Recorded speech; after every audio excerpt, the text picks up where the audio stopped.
They cursed us and drove us away. And we wept, precious. We wept to be so alone. And we only wished to catch fish so juicy, sweet.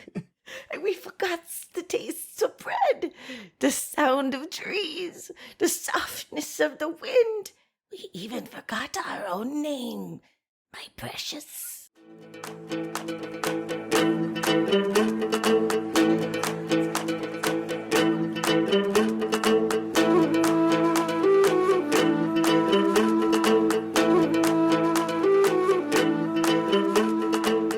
Yeah, whoa, who is that? That was, you know what?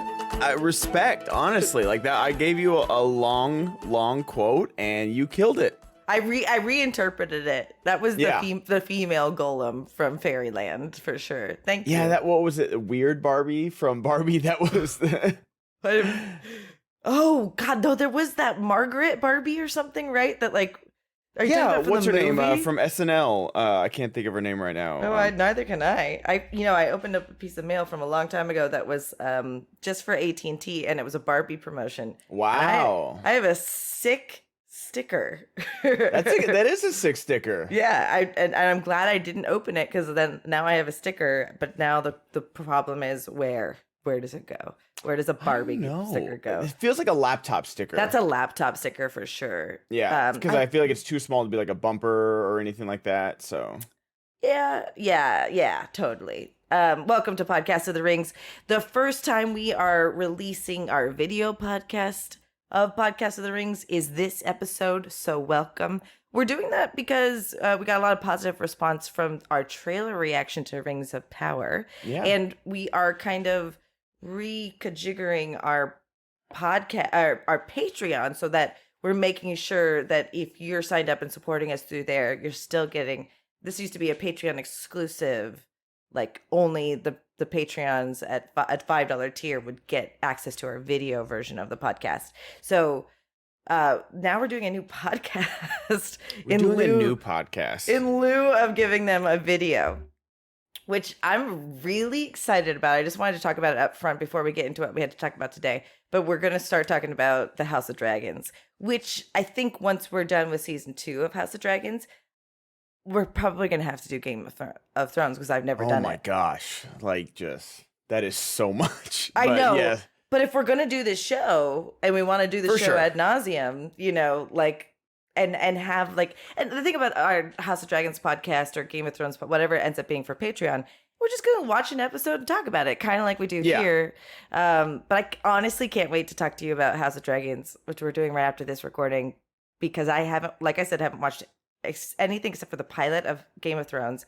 And I am loving House of Dragons. Man, it was so funny because like I went home this last week, so I was like, oh man, I gotta make time to watch these 3 episodes. Because we're recapping season 1, 3 episodes at a time, and then when the new episodes come out in 2 weeks or so, less I think. I think it's the 16th. Like that. Today's the 3rd. So we'll be doing like recaps like per episode. But just, man, those first 3 episodes, just, I understand the doubts that people had because of how the last few seasons of Game of Thrones were. And I'm completely there for sure. But man, they were so good. They were so great. If Game of Thrones is anything like this, it's better. In. The first 5 seasons, I'll say, people might say 4. But I'll give it 5 of legitimately perfect television. Okay, well, I don't think House of Dragons is perfect, but I genuinely really like it. So we'll save that for our Patreon at the $5 tier. You get a ring. There's still the $100 tier available to grab, and that means you're the one. You're Sauron. Yep, you are. And Sauron. All you get is this stupid T-shirt and bragging rights. So anyway, let's get into it. Today, our hit list of what we're talking about is the trailer and upcoming news for Rings of Power, the season 2 information, because that really was, when we talked about it, was only for a trailer react, and that only went on YouTube. And we're going to, let's talk about Tom Bombadil, let's talking about Bronwyn, and just the trailer in general. We're also going to talk a little bit about our thoughts on the hunt for Gollum and the War of the Rohirrim, which I actually don't know a lot about, but I feel like this is a good opportunity to talk all about this upcoming Lord of the Rings works in the works. Cool. I'm really curious as to why we haven't gotten really anything from War of the Rohirrim yet. I know it's supposed to be a Christmas release, which fits perfectly. Sure. But it's just like, give me something. I guess because I mean, Lord of the Rings that released actual stills? I've seen some of the stills and they do look good, but it's just like not a trailer, not a synopsis, not nothing. Come on. No, that's fair. I was actually having a hard time kind of trying to understand what the artistic bent of War of the Rohirrim is going to be. And it seems like they're kind of inventing their own style, right? Like kind of like how Miles Morales, what's Spider-Verse? Yeah. Yeah, I'm there's so many animation styles now. Like I was just watching Camp Cretaceous over the weekend. There's Spider-Verse style. Honestly, I just saw a TikTok about it and it took over my life when it came out was Puss in Boots: The Last Wish, the sequel to Puss in Boots. Yeah. And like no, that reaction right there is everything because it's so true. The sequel to a spin-off of Shrek. Right. Oh, okay, sure. Jessica, this is one of the most beautifully animated, amazing stories of all time. No, I actually could have told you that. I thought you were telling me something that I wasn't. Here's the thing. I haven't seen the first Puss in Boots, so I have to. I want to. And because I was on a Shrek kick a couple of years ago. I was Shrek and Shrek 2. You know what? The other two there. aren't bad. The other two aren't. Is it two or the one? Justin Timberlake one is not good. It's brutal. Wait, is it Justin Timberlake? But that is a good one. Isn't that the second one? That's the third one. It goes Shrek and then Puss in Boots is in the second one with that's Far Far Away and the fairy godmother's great with I Need a Hero. And then the third one is the Justin Timberlake one. It's rough. Oh, that's right. He's trying to train him to be like a prince or something. He's like, he doesn't want to be king or something like that. Yes. And then the fourth one is the Rumpelstiltskin one. And is there a 5? I don't think so. I don't think so. I think they hinted at a 5. Like they go back to Far, Far Away at the end of Puss in Boots: The Last Wish. Like that's where they're headed. Oh, that's interesting. Yeah. So let me just put it this way. When I saw the storyline for Puss in Boots: The Last Wish, I didn't actually know there was an original Puss in Boots. So as a Shrek purist, I'll have to watch the first Puss in Boots. But I'm dying to watch it because it looks intense and sad and amazing. Wait, the second one or the first one? The second one. The second one's so good. The first one's fine. It's fun. I'm sure it's just fun. Yeah. But the second one is just so great. And everyone was just like, where the hell did this come from? Like, what is happening? When you have a good really, story, really man, good. When you have a good story, just go for it, right? Like, I guess even to go back to House of Dragons, they're making this is a whole TV series based on 2 chapters of content. Isn't that right? I thought it was a book, Fire and Blood. I could be wrong. Someone commented I'm on not a Westeros historian. Yeah. You don't have a dragon? I do get a lot of those TikToks of like, could Robert Baratheon beat Jaime Lannister and it's just like power scaling stuff, and it's like sometimes that's fun, but other times it gets like really. That's the problem with like being like an anime fan as well. It's like, oh well, Goku could absolutely beat up Eren Yeager. It's like, yeah, Goku could beat up everybody. Like, he doesn't. Have you seen the Dragon Ball universe? They like blow up planets with a fart. Like, it's crazy.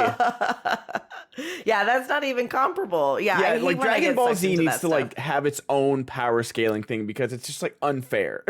That is so true. Yeah, maybe they could go up against Street Fighter characters. That makes sense. That would be fun. Yeah, put them in the world.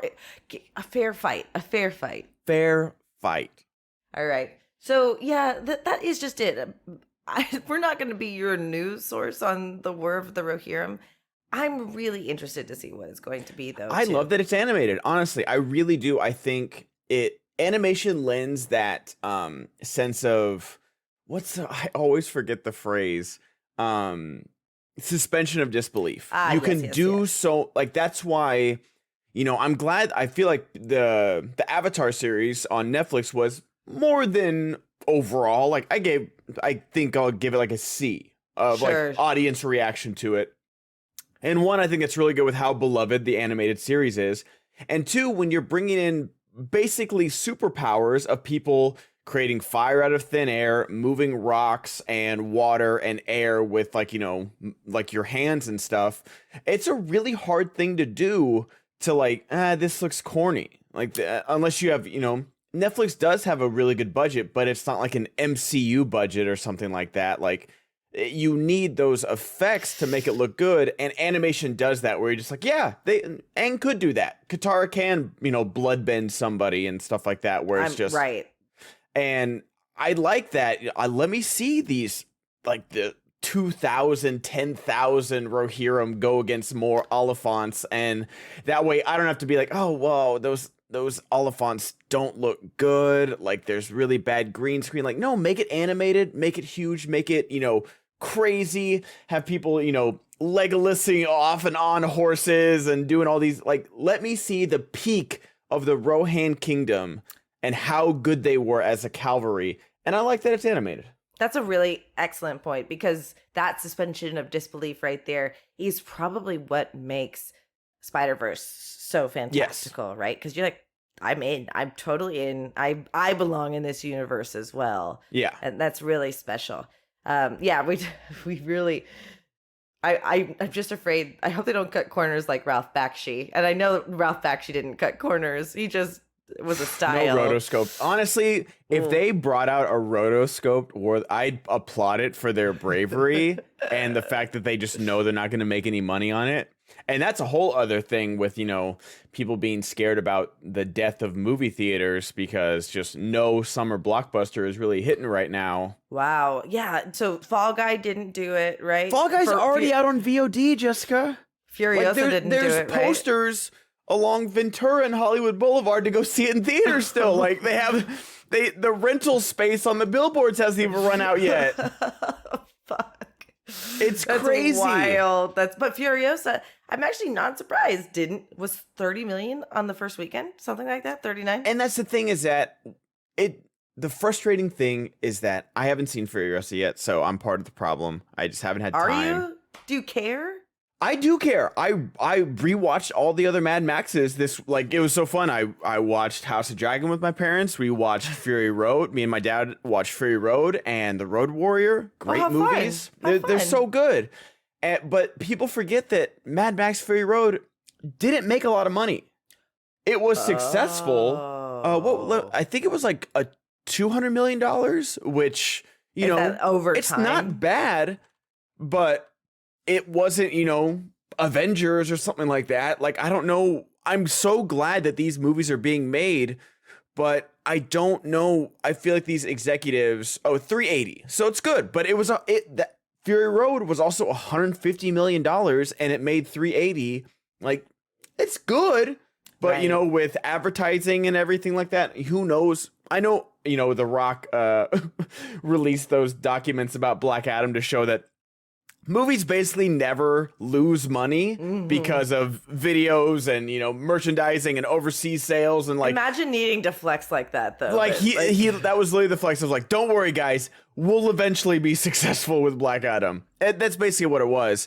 So, I mean, I'm sure the same thing can be said for Furiosa Furiosa, but it's like, I don't know why people were expecting this to be some box office blockbuster when, Anya Taylor-Joy and Chris Hemsworth are two very big stars, but I mean, Tom Hardy and Charlize Theron were as well, and it did okay. It kept doing like okay, and then I think it got a big resurgence like after the Oscars and stuff like that, where everyone's like, oh, maybe I should go see this in theaters. Sure. And it should have won Best Picture that year. Should it have?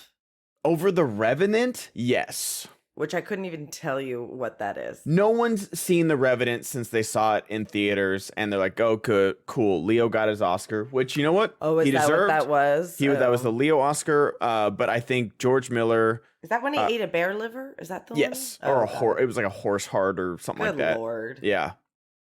But it just sucks that like this brought in the trolls again. Like again, it's the easiest job to be a right-wing grifter, and I'm tempted by the darkness more Bye, every Ben. day. Just Everyone, this is going to be our final episode with Ben. Hollywood went woke, everybody. Welcome to the real podcast. And I'm like, yep, and I just turned into Robin from exactly. No, because sorry, I just got done making dinner to be on this podcast, but no, it's I'm a trad wife. I don't post any scintillating pictures of myself on the internet because I don't want to offend my man. Except the irony of that whole trend is so funny. I know. But it's just like, it just brought out the trolls again to be like, oh, see, like we want Mel Gibson back in the role. Mel Gibson said he's too old. Mel Gibson, that? Like But like, oh wait, hold on. Is Hemsworth supposed to be Mel Gibson? No. People just want like a a Logan, a Wolverine Logan for Mad Max. They want a multi-million, a huge movie star. But Anya Taylor-Joy's and Chris Hemsworth for sure. Maybe not Anya Taylor-Joy, but Chris Hemsworth is a bigger star than Mel Gibson right now. Granted, in the early 2000s and 90s, no one was bigger than Mel Gibson. So I don't know that we have mega stars anymore. I think we have. I don't lack know of a better word, remnant mega stars. Tom Cruise is one, right? But like these are like our generation. I don't know if there's. I think you're right. I don't know if there's any millennial mega stars. I think all the MCU people are probably the biggest ones, but I don't know if they can open a movie. I mean, look at Fall Guy. Like Emily Blunt and Ryan Gosling, two of the most beautiful, successful, famous people, can't open a fun. Like I enjoyed Fall Guy. It was a good movie. It was exactly what you thought it was, and it was perfectly enjoyable. And it fell on its face, and it's very unfortunate. When does the Deadpool Wolverine thing come out? This summer sometime. So that'll blockbust, I think. But again, like I think like Anthony Mackie said this, is that people aren't going to see Chris Evans or whoever. They're going to see Captain America. They're going to see Thor. So it's like, I think Ryan Reynolds, and you see that where Ryan Reynolds, a lot of his movies nowadays, like I think Free Guy did okay. But again, that was like a big IP, like, oh, come see like this video game trope and this video game trope and stuff like that. But, they're going to see Deadpool and they're going to see Wolverine and, But I mean, Ryan Reynolds, you're right though. But Ryan Reynolds is synonymous with Deadpool. However, he just had that animated film, that's not doing anything, and it's sad. And is Inside Out? Is Inside? What's the Emotions movie with Inside Out 2? Is that out already? No, not yet. Okay, so we'll see what that does too. It's not going to do anything because Disney Plus.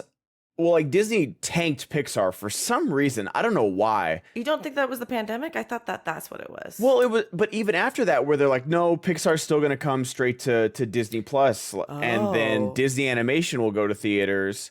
But even then, it's just like, okay, like a family movie. I can't blame anyone for being like, no, kids, we're going to wait a month to see Inside Out 2 on our 75-inch surround sound screen because like. It's so crazy. I remember I got a 50-inch plasma like 10 years ago, and it was like $600. It was like my big purchase for my new apartment. I was like, I need a new TV. And like it was so I had a Toyota Corolla at the time. I had to unbox it in the Best Buy Santa Monica parking lot because the box wouldn't fit in my Corolla. Stop it. And I had to do that. And then I go this last, Black Friday, and these like 65 inches are like $250.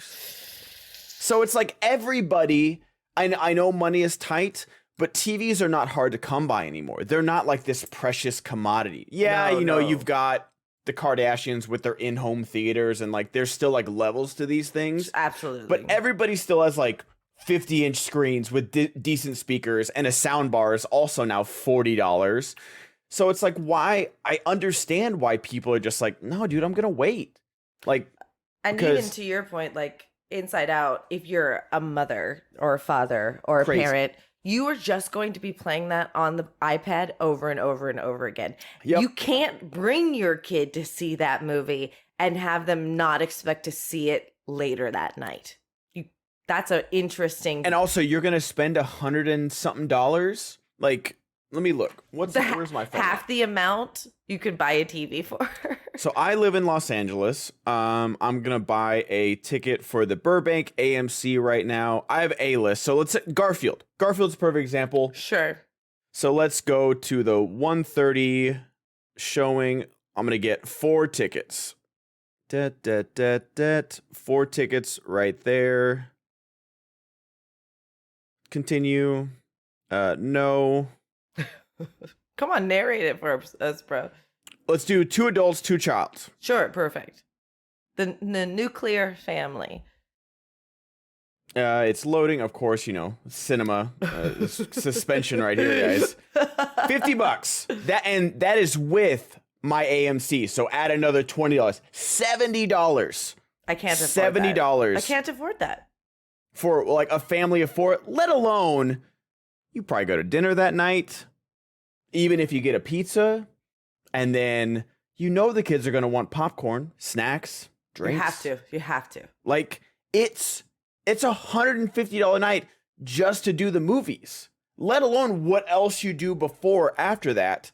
So I love going to see, I used to see everything in theaters. Now it's really hard with my job and, doing this and trying to stream and everything like that. But like, I would see everything, small movies, blockbusters, whatever. They're always better in theaters. I am a strong advocate for that. But I can't blame anyone for being like, that's a cost I can easily cut. If 2 weeks after The Fall Guy comes out, it's on my screen for $20. There is no incentive. I wonder if and when, if movies do tank and theaters go under and it just isn't a thing, if we would have like people trying to keep it alive or have like small movie houses. I'm sure they will, but it is just a different era we're looking at, and watching it die is kind of sad too. But it is. It'll find a life on the other side. Like I can't guarantee you that I'm going to go see The Hunt for Gollum. I might have to because Alex may want to go. You're gonna go see that. I don't want to. I'm actually morbid curiosity will get me to that theater. Let me be more honest. I don't think I care about the War of the Rohirrim to go see it at Christmas. Do you know what I mean? Oh, I'm forcing my family to go see that. That's part of Christmas. your tradition. That's your tradition. I don't know, but that's the thing is that I am so theater pilled that I do truly love experiencing things, like even like something like The Lighthouse, which was filmed like, in the smaller aspect ratio in black and white, was such a great theater experience where everyone, like the crowd was into it. And he's like, oh no, you love me beans. I've seen you eat my beans. Like everyone was dying laughing because Willem Dafoe is going like 11 out of 10. It was so great. Oh my God. So there's so much that I love about going to the theater that it does really suck to see this happen. And it sucks that like, that's all anyone can talk about. Like my friend Dan Merle does a box office show and like he examines things and, does it with this really great perspective. But a majority of the people are just like, oh, this is woke. That's why it failed. You're trash. This is why everyone else is succeeding. And then when a movie does good, it's like, see, we don't give us any political messaging. Top Gun Maverick. my favorite meme was just like, it's like, I don't know. I really would love some health insurance. I feel like we spend too much on our military. Goes to see Top Gun Maverick. We can't have the enemy with these 5th generation fighters. Where's the check do I need to write to our military? It's just like, it's so true. Is that what happened? No, Jesus. but it is like, it's so military porn, but I don't care. I love it. It's so good. I've seen it. I saw it 4 times in IMAX. Was it really good, actually? Oh my God, Jessica. Like, I couldn't believe it would be. Actually, I genuinely didn't think it would be. I don't think anybody thought that. It's a legacy sequel, but Jessica, it's amazing. That's especially because bullshit. like Top Gun is nothing. It's 80s cheese. It's it's so happy Pride Month. Go watch Top Gun, just the volleyball scene, because it's the gayest thing on the planet, and everybody has acknowledged that, and it's amazing. And it's just like everything about Maverick. There's so many emotional tie-ins with the first movie that you're like, oh yeah. Oh, why am I crying at Top Gun Maverick right now? And I remember one of my favorite theater moments was I sat front. Like, I am an aisle guy in the theater, but I was like, you know what? I'm going to go to City Walk and I'm going to sit just front and center. And it was packed, obviously. And there was this woman next to me that was just exclaiming the whole time, oh my God, oh my God. And it wasn't too bad. I was fine with it. Cause she was after viewing 4. Yeah, it was fine. Cause she wasn't like talking. She was just like into the movie. Yeah. And there's a scene, and people that have seen this will know, when they kind of do like this wide shot of all the missile turrets firing at the jets, and just like shit is going down. It's hitting the fan. And it was the one time that I was like, holy shit. And she like grabs my arm. She's like, I know, right? It was, and we both just like started laughing because it was like, oh my God.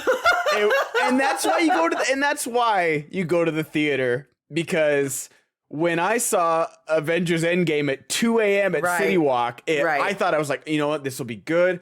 I forget that, people were just hanging out at City Walk getting wasted and then going to see Avengers. Oh my God. It was Jessica. It was like those the Room showings where people are yelling at the screen every time someone comes on screen, people cheering, and whatever. I was into it and I was silent. And then when Captain America catches Mjolnir, I go, ah! And this poor kid next to me, like, because we had the first 2 seats and there was one on the aisle that we couldn't get, and he had just been kind of like this, hanging out, trying to avoid you guys. But I hadn't talked the whole time, and he he jumped because I hadn't said anything in it. So that's why you should go to the theaters if you can afford it. Scare children, that's fantastic. Scare children.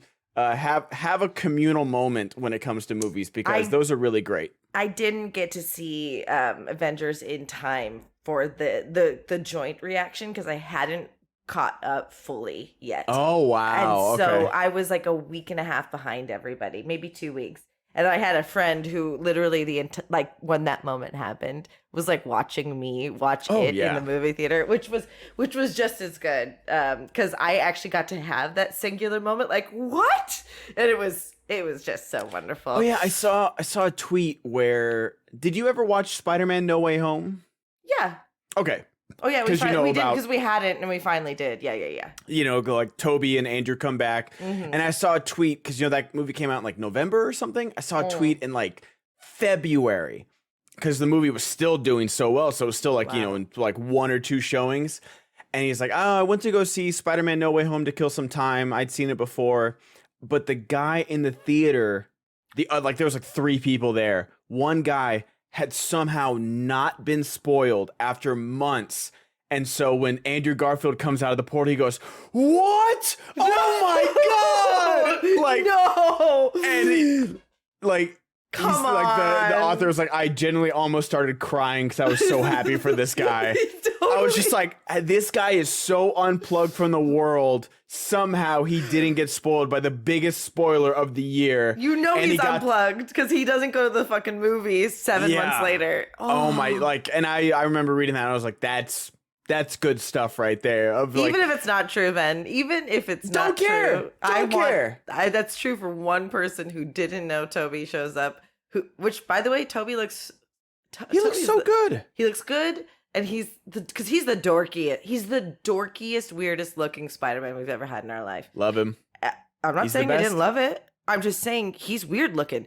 When he goes 500% when he's stopping the train, that's not flattering. And I'm not trying to hammer down on the guy. I'm just saying genuinely not flattering. And he looks good in this movie. And like when I think they call him like a youth pastor or something, I'm like, yeah, like he's old. He's like, Toby's close to 50 now. Youth pastor, Jesus Christ. 100%. Wow, good for that guy. Happy for him.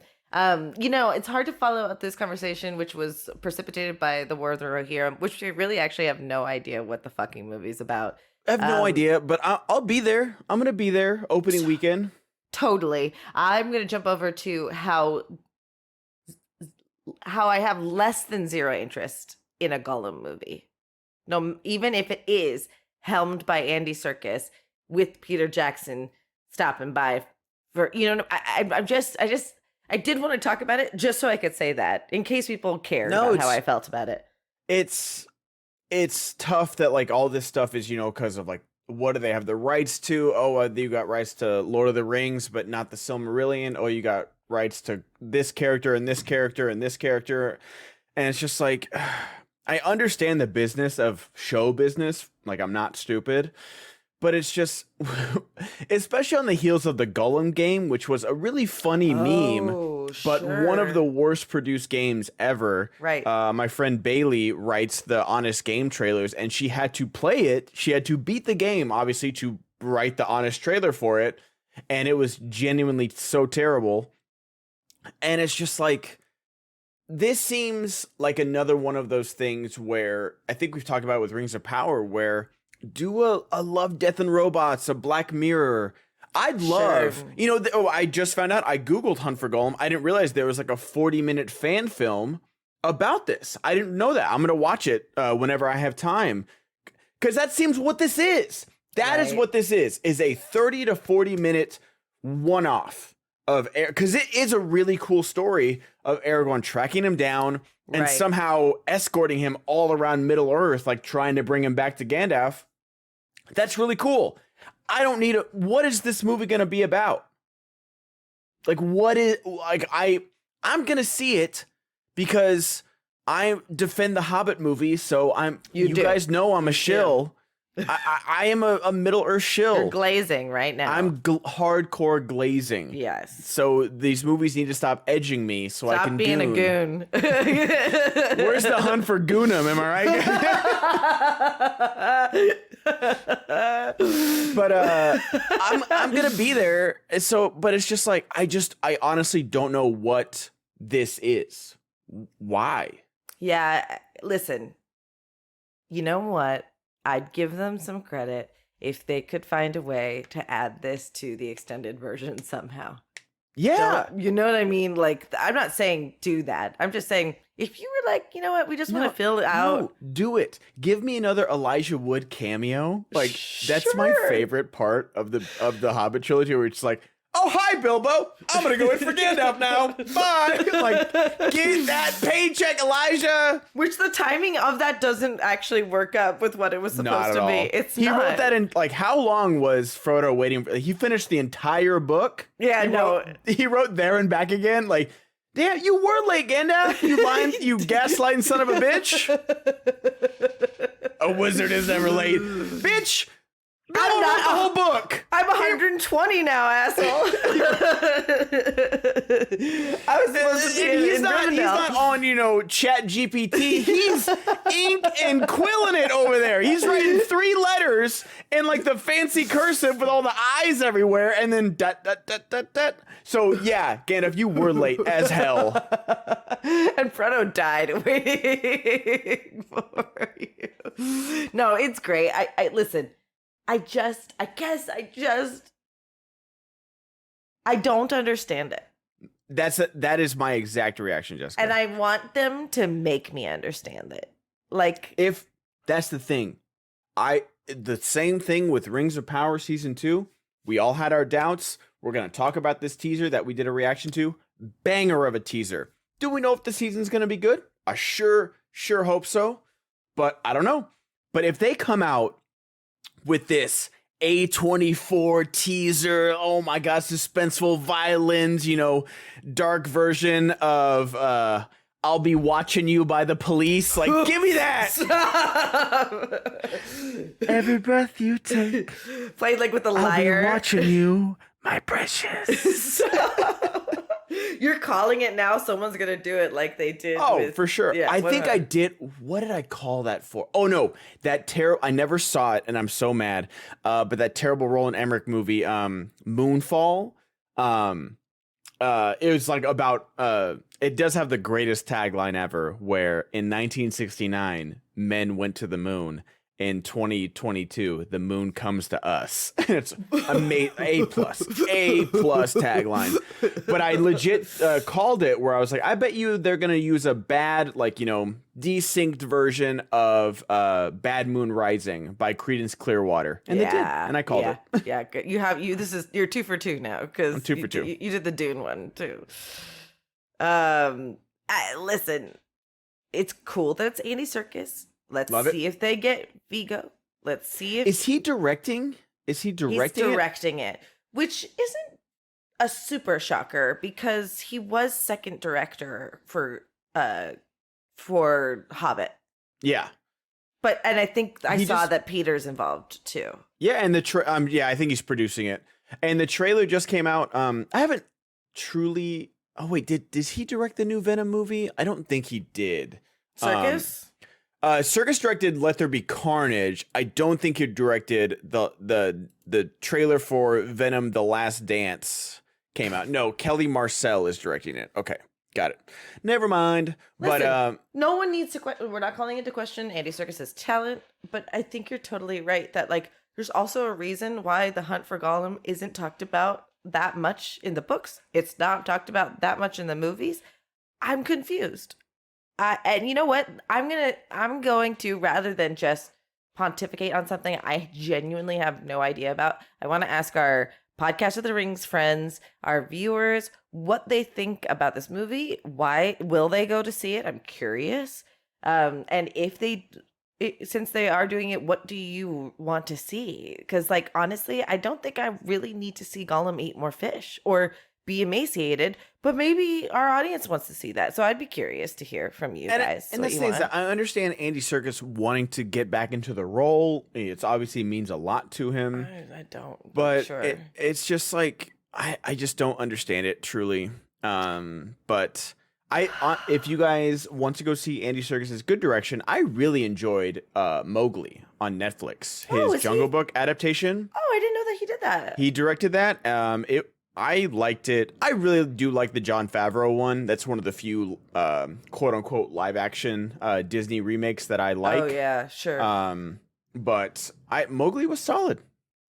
Recommend. Yeah, I guess those are, like, also movies like I just didn't need to see, but I you know, it blew my mind who Andy Serkis was in the MCU. I didn't put 2 and 2 together at all, and, like, it's a mind F for sure. But he's obviously a talented person who could do whatever they want. I'm just curious about what the story is. That's it. I just am so curious, because if we're gonna watch Gollum be tortured for 2 hours, I'm not interested in that. Yeah. You know, I know it's the hunt for Gollum. You know what though? Again, if you give me Vigo tracking him and like coming across some cool people along the way, that could be interesting. Maybe. Yeah, like, are they gonna have, like, Vigo in young makeup or something like that? Who else is going to hunt Gollum? That's saying, are they gonna recast Aragorn? Is what I'm saying. I wonder. I don't know that you can, and thus that's maybe why they're doing the movie. Anyway, like I said, not much to talk about. I'm sure more people know more. If you are looking for, like, hard-hitting news about Lord of the Rings, go to Nerd of the Rings. We're just not him. And now it's time to talk about the Rings of Power trailer. If you're interested to watch our, you know, in real time reaction to the teaser trailer that came out a couple weeks ago, you can find that link probably in our liner notes for the podcast on YouTube. But let's just talk about, now that we've seen it, there's a lot to look forward to thanks to that trailer. And we also know about a couple things that are happening. Yes. That with news around, you know, a couple people anticipated Tom Bombadil, and that we got a picture of him. I'm going to save my thoughts for a little bit later, but the trailer.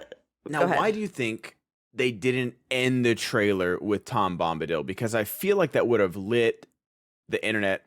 Like, it feels strange that you release the teaser and then a week or so, 2 weeks later, you just, like, release this picture of him, like, hey, Tom Bombadil's coming. And people are talking about it for sure. Yeah. But if you ended the trailer, like the little hook at the very, like, Rings of Power Season 2. Oh, hello there. I'm Tom Bombadil. Whatever, I don't know if he has like a signature line or like his song or whatever. Sure. You see him twirling, picking up lilies or something. Something like that. It would have, boom. All right, so then I will share my opinion. It's because Tom Bombadil looks like a total dweeb. And I love the way he looks. No, you're lying. He looks like a dad bod dude, which is fine. I'm not. Hold on. Let me walk that back. I'm not saying dad bod. Walk it. Hold on. Oh, I'm not walk saying it. He looks like a teddy bear, and I don't want my. I don't want my Tom. I don't want my Tom Bombadil. Kurt Russell and Goldie Hawn. That's different. He's not a teddy bear. Kurt Russell's got like a. Have you seen Christmas Chronicles? Yeah, but then he could shoot a cannon. I haven't seen it actually, but I know not a great movie, but he is top 3 Santas of all time. But is he also a badass Santa a little bit? Yeah, he does like a jailhouse rock scene. What I'm saying is that Tom Bombadil that they cast couldn't do that. And the trailer we watched was serious. And this guy, it would be like, hello. And I couldn't imagine seeing him at the end of the trailer. You don't need to see him be a badass. This is a man that takes the ring of power and just whoop, whoop, whoop, whoop, whoop, whoop, whoop. Like he does that in the book. That's his most famous moment. Does he actually put it on? He actually puts it on. I didn't know that. Like, he literally is that powerful that he puts it on and, like, doesn't disappear and isn't like, oh, I'm tempted. No, he's like, man, I didn't skill realize. issue. Like, I forgot that he didn't even. Listen, I know he's gregarious. I know he's, like, magical. I know he's not Beorn. You know what I mean? But, like, he looks so out of place. I love it. He's got Radagast vibes, dude. He does not. I take so much offense to that. Now, I am not saying, like, if anyone is having a bad day, go read the comments on the Rings of Power Season 2 trailer. They're not toxic. They're just hilarious. Really? Oh, God. I sent you the you sent wigs. Me some of them. My God. They're all wig comments about wigs. When will you wear wigs? When will you wear wigs? No, it's like, all of them were deceived, for another wig was made. Like, they're so playful just about Charlie Vickers' Sauron blonde wig. It's so funny. There be wigs. And so I agree. So some of the wig and beard work from last season, and it seems like this season has not improved. And that's very, very sad. But other than that, I do like the way he looks. And again, even if you He's just so have out of him, place.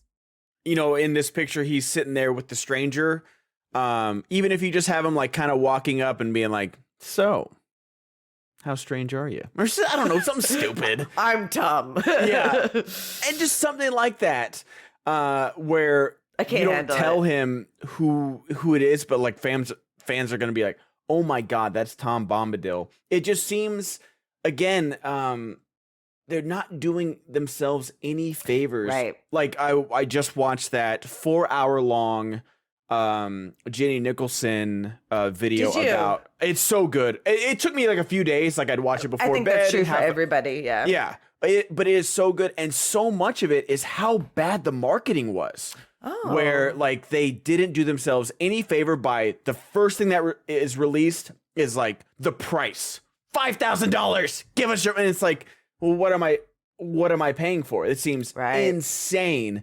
And all you have is like these, you know, illustrated stills that obviously I'm not going to freaking see. And that's what this season is doing, where it's like you put out this banger of a teaser trailer.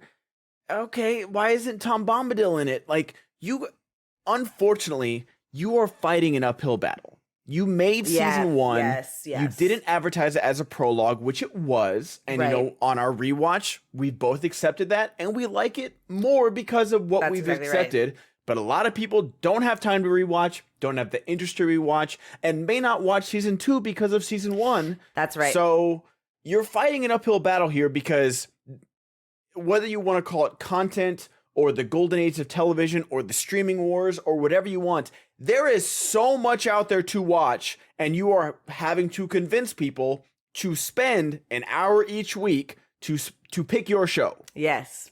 And there's a lot of competition out there. And so it's just like, you gotta do everything. And so while we are like, I really do love this teaser trailer.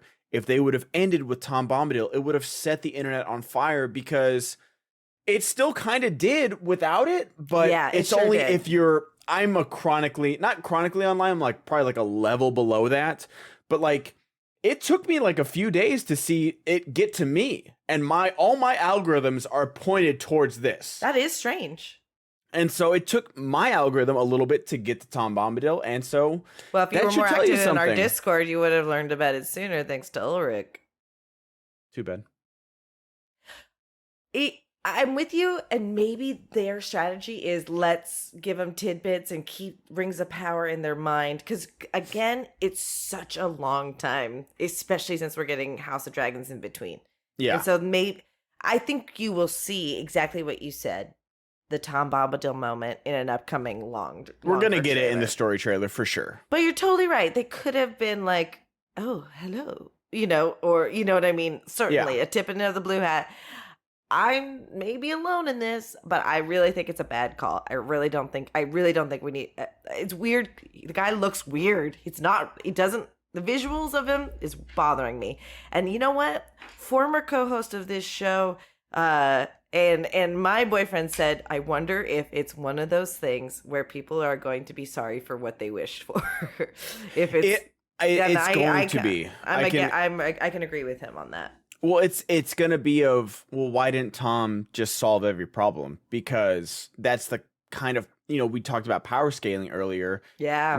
It's like why did they call the Avengers in every other non-Avenger movie? Like, why didn't the Eagles take the rings directly to Mount Doom? Where was Miss Marvel or whatever? Yeah, it's almost like a reason why they don't have Glorfindel in the series, in the movie. It's just because like Glorfindel should have just been like, I got this guy. So he would have rode his white horse and it would have been a week's journey. Jesus.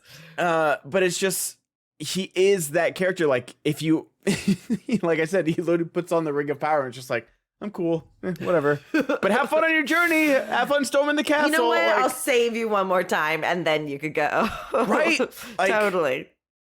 And so people are thinking that's who the elves are fighting. When they do like the kind of circular shot in the trailer, that they're fighting the Barrow Wights, which is very possible. That's interesting. Yeah. I'd be down for that. Listen, one of the things I love, and I actually think Handmaid's Tale did this really well with not a lot of text to support it. They really did micro on getting to know the world and what it was like to be a handmaiden in this house and this like surrounding neighborhood. And then the next season, they showed it what it was like if you didn't end up being a handmaiden, and they expanded the steps we took before we took another step. And if Rings of Power kind of did do that with Prologue. So if they can expand out this world, well, why are the Barrow Wights like this, or what happened, or Tom Bombadil's involved or whatever. If they can expand it in a way that like enriches the world, I'm down for that. Yeah, and I'm wondering, is he going to be in the full season? Is he only going to be in one episode and then kind of like be shuffled off to the side? It's very possible. It's again, we're getting so few like tidbits of information that we'll just be repeating ourselves like, oh, I'm really curious. Yes, it's really all we can say at this point. But I'm happy to see him. But it could be a be careful what you wish for, don't meet your heroes moment for the Middle-earth fandom. It really could be. And then the other piece of news that we got that was really jarring, even though it's like, of course she's not the most important person, but the actress that played Bronwyn is not going to be in this second season. She's one of the leads. She's important. She is the lead from the Southlands. It's right. her son, and Arondir. Like, those are the three. So initially it was spun by Variety that like she took a break from acting, so she won't be in season 2. And then she came out with a statement saying, this is unrelated. I decided not to do season 2, and I look forward to you guys seeing the other projects that I have coming out. Yeah, she did a short film Oh, I had it and then it went away. Oh, there it is. She did a short film. Despite my passion for acting, I knew it would take a very special project to convince me to once again split my time between my day job and my calling as an activist.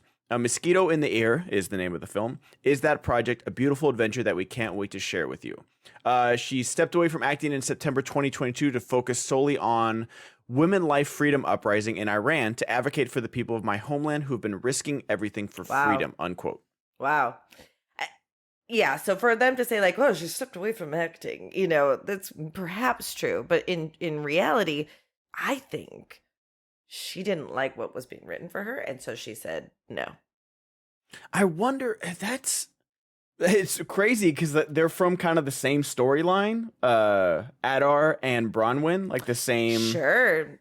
So it's like, I wonder what's going on that side of Middle Earth where two of the actors stepped away because of things they didn't like or didn't want to see. Interesting. Because I would imagine, God, and it's interesting that it was reported on that Adar left. When was it decided that Bronwyn left? You know what I mean? That's interesting. Let me put it this way. We have lived before when actors have left television shows. And this is going to be the challenge, and we talked about it when we did the rewatch. This is over so much time that we're going to lose. There's going to be deaths. There's going to, you just can't guarantee everyone's going to be a part of it. I mean, just think about how it affected the new Star Wars trilogy. No one could have been anticipated. You have to Carrie Fisher passing away, yeah. And I'm not saying like you had to prepare for that, but things happened over a long duration of time. It doesn't instill it took away my excitement for this upcoming season, genuinely, and it's hard to explain why. And it is tough because that was like, I know we're not in old Hollywood anymore. I still love a good love story, man. I'm a sucker for it. And in a season of like very, I've compared it to like the prequels in Star Wars, like very stilted formal acting outside of the dwarves. It's like our one emotional connection that I really enjoyed. 100%. And there's been the theory that we never see Theo's ears. So is he? Did we talk about that, or was that with me and Ulrich? You mentioned it lightly. Okay. That like, is he actually the dad? You said it lightly. Well, I think when we were watching it. Maybe it was when I was playing Helldivers with Ulrich. That makes sense. But yeah, he's like, we never see Theo's ears, so there's a big fan theory that, he could be Arondir's son. And where does that storyline go now? Like, does she just like die off screen? Like, because she, like, it'd be one thing if she was, laying on the table bleeding out like she was at the attack, but when Theo finds her, she's helping other people. She's patched up, she's good to go, she's back. No, she's fine. And I will say the love story's intact. There's some resolution to her and Arondir, and Theo accepts that too. Accepts them. I really think it would be major. Listen, I can entertain the idea like maybe he is actually the daddy. It's a major retcon because they would not be flirting with each other like they've never touched before for the first 4 episodes if they had made a baby. I don't think, saying that, like, they're already borderline holding hands like the whole time. There is already. You don't think it's major retcon? I don't think it'd be major retcon. I'd be okay with it, honestly. Ooh, I completely disagree. However, if they do that, fine. I'll buy it. Again, to the suspension of disbelief. Fine. It would bother me a little bit, but I'd move on and accept it. I actually can't wait to talk about when we get to the second episode of our House of Dragons, talking about trying to like accept all the aging up things. That's another suspension of disbelief that they're asking. You haven't seen season 1, right? I'm now midway. I have episode 9 and 10 to watch. I burned. Oh through yeah, it on the fact trip. that what's his name? Amon's supposed to be 15. It's on. Oh, what? He's older than his older brother. It's insane. He's actually older than Matt Smith at that table, dude. I'm just like, I know you have to cast an actor to like go multiple seasons, but I'm like, this month, like I watch, you know, my algorithm goes to like AAU basketball. I've seen the 12-year-old 6 feet tall kids that can dunk, you know, in middle school. That motherfucker is 40. He's a mortgage. Yeah. He's got a 401k. Like, oh, I went to bed thinking about it. I'm like, God, there's actually a really funny episode of Family Guy that was talking about child actors, and like, and the slight joke was like, hello, most distracting part of the movie. Cause it like, and if anything ever is the child are they good? What are they going to age into? It's very distracting. However, they really did their darndest, but Eamon is a fucking joke. Yeah, it's rough. I was like, wait, how old are you supposed to, like, cause like, the Targaryen kids, like, they look like kids. They're babies. And I'm just like, they're the same age? Not really, not quite. Aemon and I think the oldest Targaryen are the same age-ish. Yeah, and he looks like a kid. Yeah, I know, he's 5. Like, I can see him taking his driver's test. I can see the other guy giving the driver's test. And then losing his license because he's inappropriate with the kids. It's fucking wild. But anyway, I'm looking forward to talking more about that. With this, you quantified it perfectly for me, why I feel like this is a big loss. We've had a couple years to come to terms with losing Adar, and we'll still get a storyline resolution with that, because actors be acting. That guy's going to do his darndest to make the role his own while also like satisfying what we know Adar to be. No Bronwyn is a bummer, because you're losing some heart. You're losing a strong female character, which I'm sure you'll make up for in spades. But I liked her. I did too. I like that, you know, we've talked about it before, where I liked her as, you know, a great love interest in How I Met Your Mother. I just like her presence as an actor. And she gives the rallying speech for the Southlanders at the end of the season. Like, she is a good character, and I like her and Arondir as a pair as well. Yeah. Like, it's nice, you know, I remember people asking Evangeline Lilly, is like, oh, is there ever going to be a Wasp solo movie? And she's like, I don't know, maybe, but I like being partnered with Paul Rudd. I like that dynamic that we have. And it's like, that's okay too. And I like their dynamic as either a couple or a partnership, whatever you want to call it. I like them together, and it is going to be a glaring, again, like you said, perfectly. Recasting is one thing. It happens. You know, like in Don Cheadle, like the first thing he says in Iron Man 2 is like, it's me, I'm here, deal with it. And he's basically saying that to the audience, and that works. Everyone's like, okay. Here we go. We're not even going to get that. We're just going to be like, oh, she's just gone. Or she's going to die off screen, or something lame, and it's so unfortunate. Yeah, it takes away some of the specialness for sure.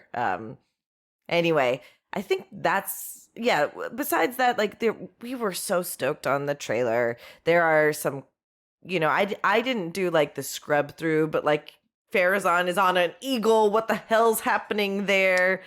Elrond's looking sexy if they are about to fight the Barrow Whites. He's looking good. A little sword twirl from him looks and great. His hair is like, ooh. That was really sold me. Big Hugo Weaving vibes from Elrond in this trailer for sure. Telling you, I'm in. I think we will see Tom Bombadil help Gandalf unlock his brain. Oh, she's not even going with the stranger anymore, y'all. Cold call. You heard me. Oh my gosh. Shots fired. You heard me. I think what I said in my trailer reaction is that, like, we got through the prologue. We are here. The story is going now. Like, we have established the pieces on the board. Now we're going to play the game. And I'm okay with it. I think that's what this season needs, is that maybe in season 3 we can comic back down, you know, get to know some new characters, introduce some people, do this, do that, yada yada. Season 2, you gotta go Furiosa here. We gotta go Mad Max and chug some guzzling, spray witness me, and then just like dive off on a truck with 2 explosive spears and hit Sauron in the face with them. Like, that's what this season needs. And it seems like we're getting that. It seems like the Eregion is getting attacked by somebody. Yeah. Sauron is, whether you like his wig or not, he's wigging out, man. Shut up, sorry. dumb. I'm so sorry. That was I'm so embarrassing. I really need you to turn into an alt-right comedian now, please. Luckily, the tall blonde guy is doing all of the work in this season, and you know what? Bronwyn's not coming back, so one less woke female, man. Wow. Don't watch. I'm a kicker for the Chiefs, and this is where women belong, in the kitchen. No. Yeah, sorry. No, it's great. It's great. It's just like we got the stuff out of the way, and we didn't get much from the Harfoots in this trailer, which no complaints. Someone did say that they thought they saw the Harfoots Nori briefly, which because obviously she'll be with Tom Bombadil and yeah, like we got the Tom Bombadil still, so we're gonna have them. If Poppy's not with Nori, we riot. I don't care how they retcon that, but it needs to happen. It's especially the easiest retcon. It's so easy. Hey, I snuck over. Okay, bye. Done. Yeah. Right. Hire me, Rioter. But if the worst thing is that if we don't get that and we get Stranger and Nori and then Harfoots, zero interest. I don't think we're going to see the Harfoots. I genuinely don't. I think we're only going to see Nori. That's fine. That's fine. It will be a couple seasons agree with before that. we see the Harfoots again. Yeah. Like we do need a conclusion of like how they find the Shire and Hobbiton and stuff like that. I think like, you're right. That's exactly right. That's where we're going to end up. And I'm like, because that's their whole opposite of like, it's how cold and nomadic they are right now, rather than like, we stay in one place, we mind our business, and that's literally it. They find the tobacco at the Shire, and they're like, oh. They're like, this is it. This is it. Because it only grows here, bro. You can't go anywhere else. That's like they're gonna like light a campfire with the tobacco and be like, we can't go anywhere, man. Like, we're just good. Tobacco, quote unquote. Yeah, tobacco. Yeah. Shit. It's legal now, y'all. Well, we want to hear from you. What do you think about Tom Bombadil? Am I just is my take based or is it glazed? I want to know. Shut up. Did you know? Were you part of this conversation where I didn't realize that based meant good? I think it's like changed, but I remember like one of my TikToks. It keeps getting. It's so annoying because I've posted like 25 TikToks since this one, but like I had a Star Wars acolyte thing, and maybe because the show is about to come out, it keeps like getting some traffic, and like there's been arguing and comments and like, oh, this about red lightsabers, oh, the Jedi are this, sure. Oh, well, it takes place. Like I don't respond anymore, but one commenter left one comment, and all he said was based, and I was like, yes, that's a win. Made it. That's a win. Made it. That's a win. I think such a win. You should feel really good about yourself after that. I tried to find it and stitch it, and I couldn't find it because there's like 400 comments on there now. But I'm just like, oh, that felt really, really good. Just like no explanation, no like this was based or like this certain thing you said or I like this. Just based. 5 letters. I so can great. say that I think I saw that too. You should feel you won, dude. The internet was yours that day. It felt real good. That's amazing. All right. Well, if you want to help us feel even better, head over to Podcast of the Rings somewhere on Patreon and subscribe here. We can subscribe to the YouTube channel, guys. And if you want to listen to that, it's on all podcast platforms. Give us 5 stars. Give us a thumbs up here. We need to learn to say that at the beginning of the video. Call to action, as they say. Actually, they say if people were actually engaged, telling them to subscribe towards the end is actually very helpful, as opposed to hitting them over the head with it at the top. Tell us how you like to receive your subscribe call to action. We need to get the little animation of like subscribe and ring the bell, because like YouTube algorithm is so stupid that even if you're subscribed to a channel, you don't see it on your feed or something like that. Like, you will see it, but it doesn't notify. So you'll get a notification on your you remember how Facebook notifications used to be a big deal? Like it's like someone used to comment. It's basically like, oh, podcast jail. Oh, but yeah, go ahead, go for it. What was was you've got mail better, or was your MySpace notifications better, or like what was your favorite notification to get? Wow. Like until like social media like ran your life. Yeah, that's a really good question. It all depended on who I had a crush on and when. Because if like during middle school, I had a newsletter. And so You Got Mail was awesome. Wow. And when I was in high school, I had AIM. And if a boy aimed me or my friend from Scotland aimed me, that was awesome. I forgot about AIM. That's a good one. You're right. I think it might be AIM, honestly. I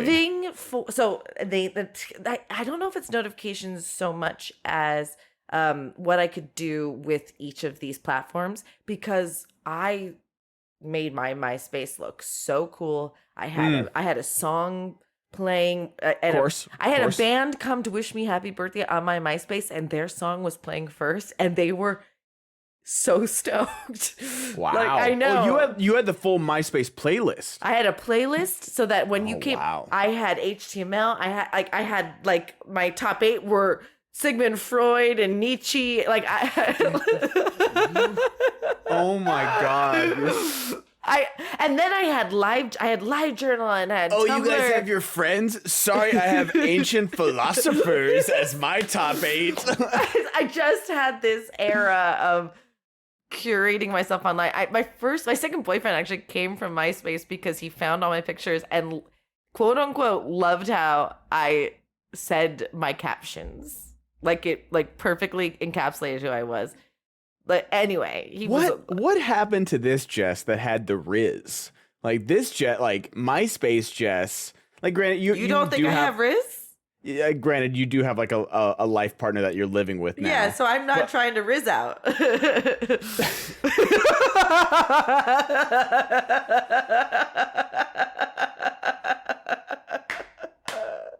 Is anyone talking about Rizzo the Muppet? No one's talking about it, right? No one. Oh my God. Out is a thing. No, and I just created it. Yeah, okay. It is not a thing. I just made it a thing.